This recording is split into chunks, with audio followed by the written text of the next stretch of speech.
upgrade your shit. Hey, what's up everybody? I'm going to give you some options today for your mobility snack in terms of utilizing the standing position for hip health. This is important because we find ourselves standing and waiting in line often. So having some options for you to be able to use while you're standing and address your hips is going to be super useful. You don't necessarily have to do the whole routine, just you can look at these and pick the ones that are going to work well for you when you're out and about throughout your day. One way that we can start to do cars without having to hold on to something for balance is simply to get a wider straddle position. And you can actually do this from any hip position, even standing straight up. But I'm going to start out here first because this gives us really a good idea of what it feels like to touch all of the hip. So I now have a hula hoop, and I want to access that hula hoop as much as possible. My torso my body is just going to do whatever it needs to do to accommodate that. So I'm going to first start to reach towards the back of the hula hoop as far as I can go. Then the back right corner out to that side, bring it out to the front. And I'm simply trying to trace as big of a circle as I can with my hips. I'm going to go all in one direction first. And as I go, I start to feel where I can shift my torso to support more movement through my hip. And when I do that, I access it. And I pay attention to all the things I'm feeling as I do this, making a nice big circle. I'm going to come around, hold, I'm going to reverse. You'll notice all the things that, all the spaces that you can touch. You'll feel all the spaces that you feel where you might be restricted. And those are all good things to know. Not good or bad, just information for us to use. If you feel like you're in a position that feels good, you can just stay there. For me, usually when I'm about here, I get a good sensation in my left adductor stuff. Everybody's gonna be a little bit different. Let's finish one more. Great. So if you think about it, all I did was just sort of keep my legs in place and I moved my pelvis around my leg bone. I can do that in other ways too. So if I wanted to buy some internal rotation of my hip, what I could do is this. I could pivot on my heel, and I want to rotate my whole leg bone in. So now I'm in some internal rotation of my hip. This foot isn't too far away. Now what I'm going to do is I'm going to access the same motion we just did. So I start to look to see how much of this circle I can access while my hip is in internal rotation. So what happens is now this leg bone is somewhat locked in this position, and you'll want to keep that knee will sort of have to bend a little bit more, or it might feel like it needs to shift as you move through. That's okay because you're still just focusing on the sensation of your hip. So essentially this hip bone is somewhat internally rotated, and what you're doing is you're moving your pelvis around that. Let's go in the other direction. So this is going to be an interesting sensation for a lot of people. If you're doing this for the first time, once you get out to about here, as you shift back, if you feel a little sort of like something is passing over, don't be too alarmed, but if it doesn't feel good, just make that motion a little bit less. Good. Now I'm just going to do the same thing on the other side. So this hip comes out. Again, toes up, I pivot in, I rotate that leg bone in. And now, nice and easy, I start to make that nice smooth circle still. I'm still looking for that hula hoop. Right? And don't worry, I'm going to show you some ones that don't look so weird in a second. Good. Not that we should give a fuck if anybody thinks it's weird, because your hips are more important than that. Good. This is also something we can sometimes do for people who need to start at a really low level. For example, if you were with a family member that hasn't moved their hip in quite some time, then we can get them to start to access it throughout the day like this, just, you know, nice and easy. Rotate over, rotate out. So with that thought process, I'm gonna have you just lean against the wall, and this leg is gonna come out about this much. Now, your fingers, one is going to be on this hip bone on the front, and then your thumb just circles around to wherever it can grip. And then from here, all I'm going to do is rotate back and forth. This leg bone is a stick, my leg is a stick, and I'm going to rotate internally externally. As you do this, I want you to keep your fingers here, and I want you to pretend that there's no motion from that hip. For example, as I go this way, if I turn more, I can feel that motion under my hip. So we're trying to keep the pelvis still while we rotate the leg inside of the pelvis. A few more times. Get to the end, hold for a breath, try to go a little further, back out, hold for a breath, try to go a little further. Let's check the other side. So this is gonna help us really understand what hip rotation feels like. Internally rotate, externally rotate.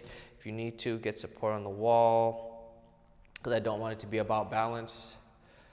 Good. So this one doesn't look so weird. You can sneak this in, most people probably wouldn't see it, right? Good. Thinking about that, if you're sitting at a meeting and there's you're in a chair, you could easily just put your leg out in front of you if it's on the wall like that, on the floor like that, and do the exact same thing. Okay, so that's some hip rotation. That's some ways to touch all of the tissues around the hip. What we can also do is, if we want to start to look at linear motions, hip flexion is one that's really easy to access. And you can either just lean against the wall, or you can be on the side and the hand comes here for help. So I'm bringing my knee up towards the ceiling, and however high that goes, I might grab it, go a little bit further, and then I'm gonna hold. So again, effort depends on what your goal is. Duration depends on what your goal is. If I want my hip to have a little more endurance capacity, then I probably won't hold as hard, but I'll hold longer. I probably won't hold as high either. If I want my hip to get really strong, I'm gonna bring it even higher. And I'm gonna squeeze harder.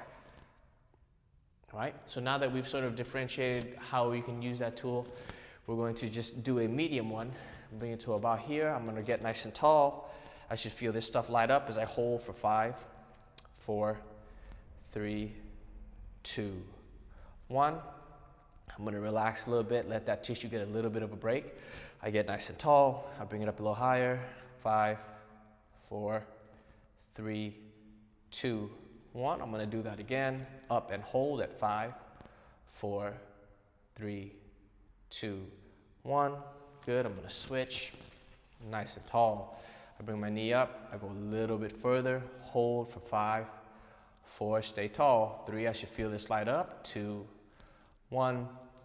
Take a breath, let that tissue relax just a little bit, come a little higher. Up and hold at 5, 4, 3, 2, 1. One more. Up. 5, 4, 3, 2, 1. Good. And now I'm going to get a little bit of a straddle position again. And this time I'm just going to side bend one way. So I can put my hands right here, and I can imagine that I'm blocking here as my body folds over. I'm going to slowly pull myself into this position. So I'm imagining that I'm pushing my foot away from me, and that I'm actively forcing my hand towards my foot, like I'm reaching for it. And I come back up to straight. What you should feel is this stuff out here work, and this stuff feel like it's stretching. We're gonna do 5 of those. Slowly lean over, slowly lean over, slowly lean over.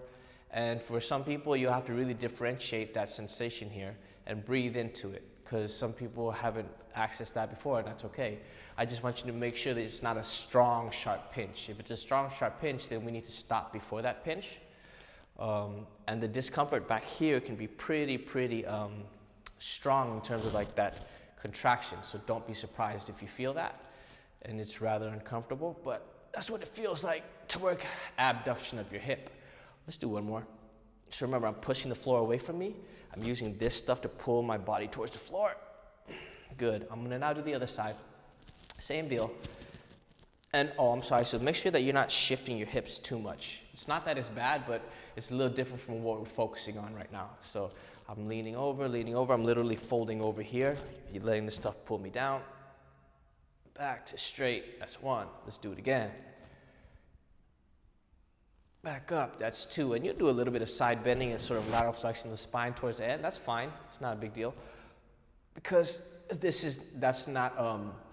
we're not specifically trying to separate that motion right this second. We're just using that to get us as much motion here as we can, which is completely okay. is just, again, it's given the intention of your training. And right now, this is an added input that we want you to use whenever, so we don't have to be super careful about it as long as we get the sensation in the hip. Great, let's do one more. Good. Now, before I go anywhere, I might go a little farther, or a little farther, or a little farther, depending on what's appropriate for you. I want my legs to be straight. I'm gonna create a little bit of tension, and then I'm gonna try to pull my feet together. So that stuff I just used, that was stretching is not working. Heavy feet into the ground, slowly, slowly relax. Take a breath, bring the feet into the ground. Drive them, try to pull them together. Feel those adductors working, those inner thighs. Take a breath. One more time, go. Pull them together, pull them together. Slowly relax, wiggle yourself back up to front. For some people, just resting in that position might be enough. If you're out and about and you don't have something to hold on to for balance, when you go out there, don't go too far the first few times you try it until you feel comfortable and you have an idea of what's good for you. Another way that we can work rotation from standing is to simply bring the knee up to about, so this thigh would be about perpendicular to the ground. And then now my leg becomes a windshield wiper. So I'm gonna be here, and now I'm gonna access as much external rotation as I can. I'm gonna access as much internal rotation as I can. Back and forth. There's a laser coming out of my knee, and that laser, I'm imagining, doesn't move very much on that wall in front of me, if at all. And I don't want my knee left to right. I don't want it going higher or lower. I want it to stay right where it is as I rotate this bone inside of the joint. Good. One more. Nice. Now you can do the other side, same deal. So remember, this is external rotation, this is internal rotation. It's kind of hard to remember because you're going in for external here and then out for internal here. But think about the way that this bone spins inside of the joint and which direction is it spinning.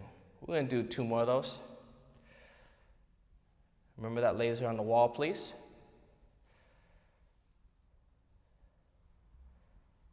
Good. Another way you could do that is if I'm just here and I'm gonna use the wall for support. So my leg stays right where it is, I just bend my knee, and I'm gonna do the same thing. Now I can rotate in, which would be external rotation, out, internal rotation, in, out. This part's important though. When I go in, notice that I'm not doing this, because the knee wants to stay where it is. That laser is now pointing towards the floor as I rotate externally and internally. Just keep in mind that there's a laser coming out of your knee onto the floor, and you want to keep that laser close to where it is the whole time. Same thing on the other side now. Rotating in, rotating out, back in, back out. External rotation. So I should feel this here. Internal rotation, I should feel this closer to the front of the pocket. Back, back, good. And this one, if you feel like you're not getting a bunch of sensation on the end, that's okay. Spend a little more time out there so for example, if I don't feel it here, I'll breathe here and I'll look for a little more until I start to feel some of this stuff right here too. Back out. Let's do one more. Great. Now I just do some nice easy hip cars. You already know what these look like. Drawing a nice big circle with my knee. Just gonna do one more on this side. So even if you weren't out and about, but like let's say you were in the kitchen, you're cooking, you could easily break this up into like a few different ones, which I do. I know I'm weird. Kids love it though. Because any of these things that you add in through your day, remember, that's you working towards making your hip healthier, and your hip's gonna thank you for it. You're gonna feel better overall. Even if you just do half of this or a few of these things, take these tools with you. All these mobility snacks, they can be broken up to use however you'd like as an added input. All right, that's your 15-minute mobility snack for your hip stuff from standing. I hope you liked it. Try it out. Upgrade your shit.